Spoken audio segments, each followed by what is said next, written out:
السلام علیکم محترم ناظرین و سامعین، ڈاکٹر یاسمین طارق کی طرف سے خوش آمدید۔ آپ دیکھ رہے ہیں نالج چراغ انسائکلوپیڈیا آف قرآن پاک، چیپٹر نمبر 67، سورۃ ملک۔ سورۃ ملک قرآن پاک کے 29ویں پارے میں ہے۔ اس سورت سے پارے کا آغاز ہوتا ہے، بتائیے الملک کا نام کس آیت سے ماخوذ ہے؟ یہ نام اس سورت کی پہلی آیت کے فقرے تبارک الذی بیدہ الملک سے ماخوذ ہے۔ الملک کے لغوی معنی ہیں بادشاہی، اقتدار اعلیٰ، حاکمیت۔ ترتیب نزول کے اعتبار سے سورۃ الملک قرآن پاک کی 77ویں سورت ہے۔ موجودہ ترتیب بتا دیں، قرآن پاک کی موجودہ ترتیب میں یہ سورت 67ویں نمبر پر ہے۔ تعداد آیات کے لحاظ سے سورۃ ملک 54ویں بڑی سورت ہے۔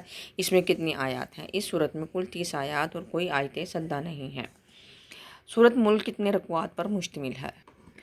اس سورت میں 2 رکوع ہیں اور یہ قرآن پاک کی 7ویں منزل میں ہے۔ سورۃ ملک کا دور نزول کیا ہے؟ یہ مکی سورت ہے اور یہ حضور پاک صلی اللہ علیہ وسلم کی مکی زندگی کے وسطی دور میں نازل ہوئی۔ چراغ قرآن سورۃ الملک کو کہتے ہیں، بتائیے اس میں کتنے کلمات اور حروف ہیں؟ اس سورت میں 335 کلمات اور 1359 حروف ہیں۔ سورۃ الملک کی وجہ تسمیہ کیا ہے؟ ملک کے معنی بادشاہت اور حکومت کے ہیں۔ پہلی ہی آیت میں الملک کا لفظ آیا ہے، اس لیے اس سورت کا نام سورۃ الملک رکھا گیا ہے۔ سورۃ الملک کی شان و نزول بتا دیں۔